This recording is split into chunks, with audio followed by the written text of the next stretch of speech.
Mikalish pressed another strip of tape onto the notice, the one with big block letters that read, "People live here. Don't steal the radiators." He hesitated, then added today's date. On the door of the next entrance hung the same note, only yellowed and grimy. It had been there since the last tenants of that building, the Petrovs, left. Of course, in 5 years the paper would have turned to dust, but Mikulich had slipped it into a plastic sleeve and regularly refreshed the writing in pencil. It gave at least some illusion that life still flickered in the settlement. And the radiators got stolen anyway. The looters probably came from Vorkuta. His phone chirped, message from Oleg, the owner of the mobile shop. Oleg drove from settlement to settlement, supplying the few remaining residents around the Vorkuta ring with food and necessities. The stores in the sparsely populated places had long since closed. "I'm pulling up, 10 minutes out," the text said. Oleg brought the order pasta, bread, a piece of meat, and dried dog food for Kubik. Kubik was the last dog Mikhalich had found in the settlement. The rest had scattered to livelier, better-fed places. Mikhalich fed him bread, meat, kibble, even pasta. And the undemanding Kubik, a small reddish mutt, gobbled everything without distinction, gazing up adoringly at his master. As he unloaded the groceries, Oleg gave the old man a sideways look. "So, have you decided to move to Vorgashore yet?" Ever since the Petrovs left, the administration had been pressing Mikulich to consolidate, to move into someone's abandoned apartment in the more populous, though actively dying settlement of Vorgashore. But he dug in his heels like a ram no, and that was that. He felt that if he agreed to the move, he'd be trapped forever in the permafrost, and Moscow would be as far from him as the moon. Andrei, his successful son, kept postponing the invitation to the capital. He had finally wrapped up a divorce that cost him a fair bit of money and nerves, and now he was tending his wounds with a new wife whose lips and eyes were half her face, as fashion dictated. From Andrei's evasive answers, Mikulich gathered the new wife wasn't exactly eager to see an old man, a decorated miner, amid the stylish luxury of their home. Andrei was happy to send money, and had talked the old man into buying a modern smartphone and a tablet, so he wouldn't go completely feral, but he still hadn't invited him to stay, muttering vaguely about arranging the move in the near future. Until that time came, he urged him to move to Vorgashore, one of the larger settlements in the Vorkuta ring. Oleg lit a cigarette, and, squinting against the blinding snow, said, "Your call. Lysen asked me to tell you this is the last winter. The building gets shut down in the spring. Either relocate or start chopping firewood." Lysen was the section chief at the housing maintenance office, and every year he clashed with Mikulich over his stubbornness. The settlements around Vorkuta were emptying fast. Some had only 100 or 200 people left. Entire blocks of 5-story panel buildings stood abandoned, their empty window frames gaping, the first floors boarded up. Mikulich's native settlement, Prionersky, was now considered a ghost town, and on Wikipedia, in the article devoted to it, the population field showed a hopeless 0. With remarkable obstinacy, Mikulich kept editing the article, changing the 0 to a 1. "What the hell, you bastards? I'm still alive," he cursed inwardly at the invisible opponent, who, shortly thereafter, would switch the 1 back to 0. It was a pointless, dogged little war. Oleg scratched Kubik behind the ear, said his goodbyes, and drove off. The old man picked up the bags and started to carry them upstairs, then spat, set them down by the entrance door, and left them there. Who would take them? Even the dogs had run off. "Come on," he called to Kubik, and set off along the trampled path. Mihalik cleared the courtyard as best he could, but everywhere else you had to wade through drifts a meter deep. Today, he decided to visit the store called Stationery. It wasn't far. When the Petrovs left, and his contemporary, old man Maxim from the neighboring building, died, Mihalik, just to keep from going mad, had taken up a kind of stalking. If the weather allowed, he'd walk around the settlement, find an unlocked building, and, inspecting the shards of the past, sink into nostalgia. In summer, he'd clambered all over the old movie theater, found a stack of posters that had somehow survived, and pored over them with pleasure, recalling the plots and carrying on a dialogue with an imaginary companion. Oh, Zita and Gita. My old lady went to that 5 times, came back every time in tears. Though she wasn't an old lady then. She was young, beautiful. In winter, it became hard to get inside buildings. The first floors were drifted over. So he just strolled and peered at intact windows in the 5-story blocks. In frost, they filmed over with rime, and he'd try to remember which of them had had curtains in summer, or the corner of a fridge, or a withered plant on the sill.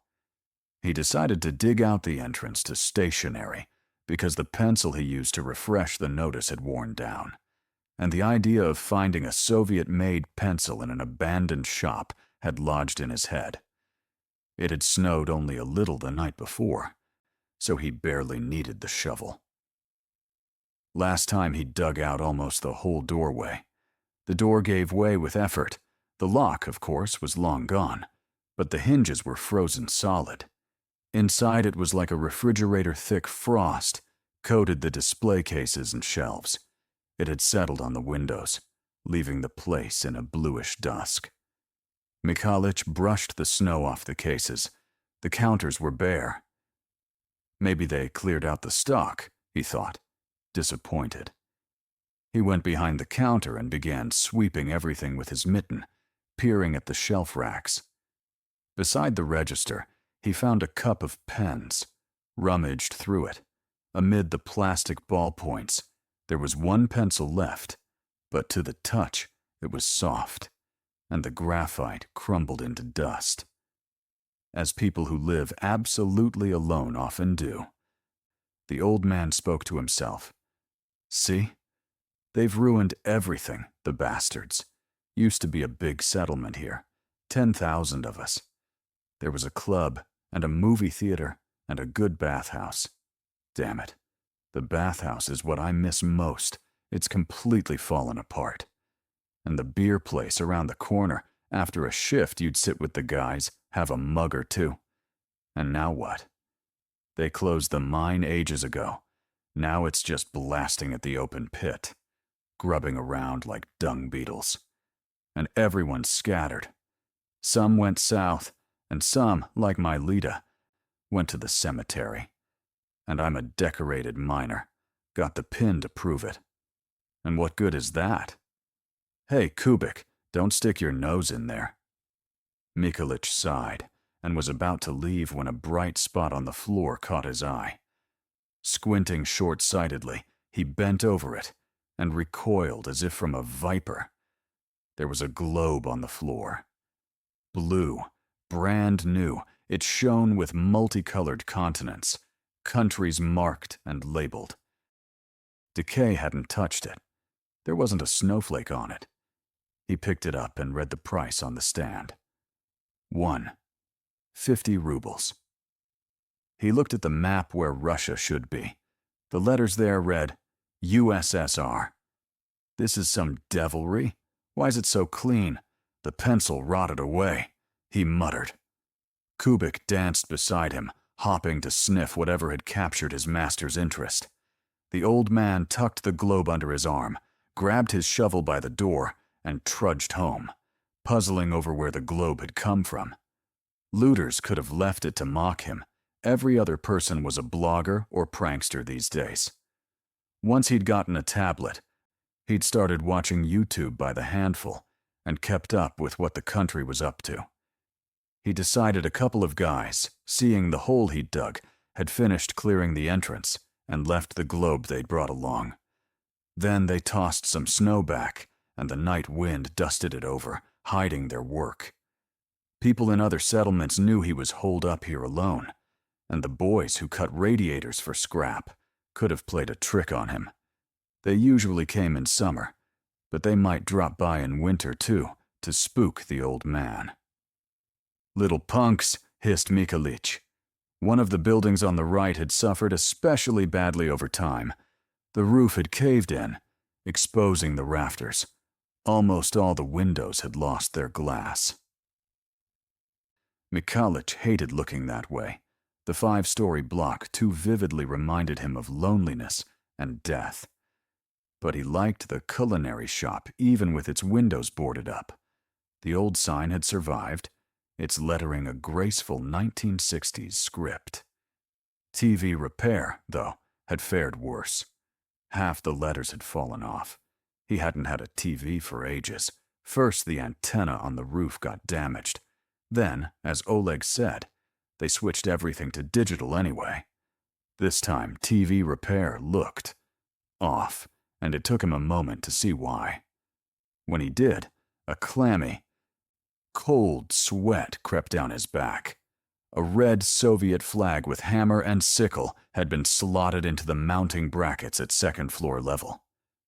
"What the hell is this, you mangy devils?" Mikulich shouted, backing away from the flag.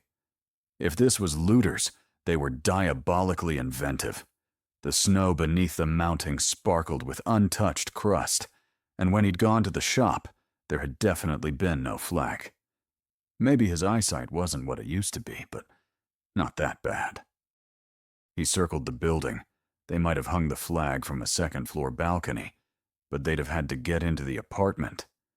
The stairwells were mantled in virgin snowdrifts, too. So how the hell had those bastards climbed onto the balcony? Cursing under his breath, the old man headed for his own building, calling Kubik to heel. Who knew what those jerks were planning?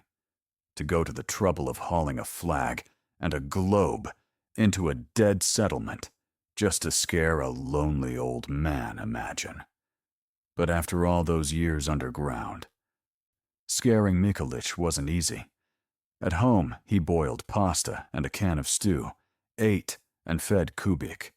Since his wife died, his one-room apartment wasn't exactly dirty, but it was always a little unkempt. Clean shirts tossed on the armchair, the dirty ones in a heap on the bathroom floor. Kubik slept on an old blanket in the corner, scrunched into a nest that gave the place a slightly shabby gypsy look. Lita would have scolded me, he thought, eyeing the crumpled, faded blue blanket. He shooed the dog off, spread the blanket, and folded it neatly. But Kubik didn't lie back down. He ran to the window, rose onto his hind legs, and stared anxiously into the impenetrable dark. He whined and scratched at the glass, rimed with frost in the corners, the boiler house that served the mine's admin buildings, and Mikulich's block did a lousy job, and in cold snaps the window grew icy lace. Mikulich stared into the blackness of the courtyard. The streetlights had long since died, and outside was like spilled ink. As much as he'd put it off, inevitability had caught up with him. Time to face facts. Andre didn't want to take him in, and moving to Vorgashore was only a matter of time. The old man's lips trembled and he forced back the tears. Look at me. Wife's dead. My son doesn't need me. And the only one by my side at the end is a dog. Mikulich stroked Kubik's warm, silky fur. Well, so what now? He needed to sort his things, decide what to take to Vorgashore. No point hauling all the junk. Photos, Lita's embroidery, clothes, he mused. And I'll take you, don't worry, he nodded to Kubik. He pressed his forehead to the cold glass and said into the winter darkness, "Well, that's that. I'm the last one." and then he sucked in air, heart hammering faster and faster, goose flesh crawling up his back. In the neighboring building, shut off from all utilities for years, a window on the 3rd floor was lit. It glowed bright and cozy, curtains tinting the soft light a warm orange. Flashlight flickered through his mind. No, a flashlight wouldn't blaze like that. And who in their right mind would go in there late at night, in pitch dark? It was dangerous. Wooden floors in many apartments had rotted and collapsed, and in the dark, you could easily tumble down the stairwell from which, one not-so-fine day, the metal handrails had vanished. Mikulish uncapped a bottle of Valocordon, rubbed his chest, and sat on the stool to catch his breath. Some kind of devilry. But he'd been raised a materialist and didn't believe in the supernatural. So after thinking it over, he decided pranksters from Vorkuta or Vorgashore were trying to drive him crazy. Following a nameless fear, he padded through the apartment and switched off every light, though he knew the Joker surely already knew where he lived. Sitting in perfect darkness, heart thudding, Mikulish hugged the dog and listened for sounds outside. Silence. The wind that had picked up toward evening died down, and even that cursed sheet metal on the roof stopped banging out its nauseating rattle. But in the stairwell there was movement. Someone was climbing very slowly, rustling at each step. "Ah, Hill," the old man whispered. Kubik froze too. He didn't whine or fuss, just twitched his ears. The apartment door was steel. He and his wife had put it in back in the 90s, so he hoped it would hold if uninvited guests tried to force their way in. If they were drunk, though, that was another story. The steps came closer and closer, and then whoever it was scraped over the doormat.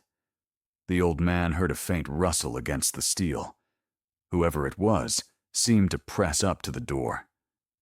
From the hall came a low whisper in which he could make out only, "Sty, sty, sty." The visitor was apparently whispering into the keyhole, and that devilish hissing boomed in Mikulish's skull. After a while, the whisperer fell silent and moved on up the stairs. Mikulish could hear the receding shuffle, but that was little comfort. Judging by the sound, the person was going higher, but where was there to go when the old man lived on the 5th and top floor? When the steps faded, he collapsed onto the sagging couch. Kubik finally thawed to and growled. Hunched on the worn-out cushions, Mikulish tugged the throw from the couch's arm and wrapped himself, his teeth chattering. Drifting toward sleep, he couldn't help repeating that moaning, hissing, "Sty." In the morning, he couldn't quite believe any of it had happened, and decided to make sure he'd just fallen prey to an over-realistic dream. Anyone's head would go soft after so many years alone in a dead settlement. He dressed, grabbed the shovel, and shooed off Kubik, who wanted to go along. "No, you're staying." The building across the way hadn't suffered too much. Its last residents had left 5 years ago. The stoop was drifted over, of course, but the doors were open, and he squeezed through a small snowbank. On the 3rd floor, he carefully entered the apartment he needed and took his time looking around, shovel ready to swing at any intruder. Rime lay evenly over everything. Not a single footprint, not a single touch on floor or furniture. He raised his head to the chandelier old-fashioned, with faceted danglers, but not a single bulb. On the doorframe, he noticed pencil marks. Someone had measured a child's growth. The apartment bore the stamp of hopeless abandonment. Things the owners hadn't wanted lay on the floor by the wardrobe. Mismatched dishes were piled on the big table where the family had surely once gathered. Junk everywhere. Books, basins, rags, three-legged chairs, rolled-up carpets. A calendar on the wall was 5 years out of date. Hooks bunched on the rod to the left. There were no curtains. Faded rectangles showed where pictures had hung. Apparently, the tenants had taken the photographs. One photo was oddly forgotten. A young, dark-haired, dark-eyed woman in an old-fashioned suit, finger thoughtfully to her chin, the Soviet portrait studio style. In the middle of the kitchen, the old man found a round, scuffed washing machine with OK on the side. On the table lay a forlorn, faded cigarette pack. He went home even more troubled. It was obvious no one had been there in ages. And the small snowbank, drifted into the stairwell, was pristine, too. No tracks at all. One way or another, the settlement no longer felt safe. Even if those pranksters were experts at covering their tracks and had filmed him in secret, snickering at his confusion, less harmless types could show up. Who knew what people were capable of anymore? Even though he followed the modern world closely via news clips and YouTube, he knew far too much out there remained a mystery to him. The old man called Leeson and, flushing with anger, said he agreed to move to Vorgashore. Leeson listened and grunted that he'd get the paperwork through the administration and organize the move in a week or two. "What made you change your mind? We figured we'd have to evict you with the police," he snorted. "None of your business," Mikulich snapped. "Changed my mind is all. I've got a dog, by the way. I'm not leaving her. Bring whoever you want, bald devil himself. The whole pack from your Pioneersky if you like. Main thing is shut the building down." Lysen hung up. All day the old man sorted things, rummaged through old photo albums, looked for his certificates and awards, hauled out clothes, and weighed what minimum to take. Deep in the sideboard, he found a folder with Andrei's childhood photos and his school certificates. In one picture, the boy in his school uniform sat with hands neatly folded on his desk, looking earnestly, innocently at the camera, one arm around a plush bear with a toy primer. "When did you change so much, Andreyusha?" Mikulich sighed, remembering how, 10 years ago, his son had babbled an excuse for not coming to his mother's funeral. "I'm a bastard, Dad, I know. But man, I just can't. I've got these huge tenders, swamped with work. I'll come later. We'll go to the cemetery together." He never came. And how Lyda had rejoiced when she dug out that bear with the primer and insisted the photographer shoot their son with it. The toy was just so unusual. Kubik bumped the photo with his nose, leaving a damp print. Maybe someday tourist adventurers would break into his apartment, cast a fleeting glance at the serious boy in the picture, and think, there's yet another forgotten life. Mikulich kept at it till evening, examining and sorting, tossing what he needed into prepared sacks and boxes, though the move was still a ways off. He wanted to call his son and say he was relocating to Vorgashore, but then decided to tell him afterward. He didn't want to hear the relief in Andrei's voice. Relief the son wouldn't even try to hide. He and Kubik had dinner potatoes generously laced with beef. The dog smacked his lips with pleasure. Dusk thickened in the little apartment, and the soft yellow light beneath the old shade spilled warmth. From the room window, you could see the Arctic tundra. From the kitchen, the courtyard. With some trepidation, he pulled the curtains aside and looked at the ghostly hulk of the building across the way. The yard was quiet and dark. Not a single beam pierced the gathering night. He stood a moment longer with his forehead to the cold glass, calm washing over him. Yesterday's business had just been a hallucination, a dream he'd read about people who saw things after long isolation. Soon, he'd be in Vorgashore, meet neighbors, visit them, play checkers. The good thoughts were cut short by his heart stumbling through several beats. Light came on in the cursed window again. Came on casually, as if nothing extraordinary had happened. As if folks had just come home from work and flicked a switch. "Oh, go to hell," Mikhalich shouted at the window. "Picked the wrong guy to scare a minor." In a fidgety fury, he rushed to the hall, grabbed the shovel, threw on his coat, and still in his slippers, bolted down the stairwell 2 steps at a time. "Now, I'll give you a lesson, you damn pranksters." In his anger, he only felt the burn of cold in his feet by the entrance when he was clambering through the drifts. This time, the door to that damned apartment was shut, and he pounded on it with all his might. Suddenly, the lock clicked, and on the threshold stood a comely woman of about 30. "My God, why are you banging like that? Did we spill your tea or something?" Expecting drunk teens, guys with cameras, or the devil himself, the old man gaped and lost the power of speech. He gulped at the air, clucked, and croaked. "You. Who are you anyway?" He blurted at last. "What do you mean? Who am I? Who are you? You barge in and make a scene." "I'm Vasily Mikhailovich. I live here. I mean, not here, next building." "Come in, Vasily Mikhailovich. It's freezing out there. Tell me what you were so determined to achieve with that shovel." "I'm Olga." "Tea?" Sheepishly, Mikhalich agreed.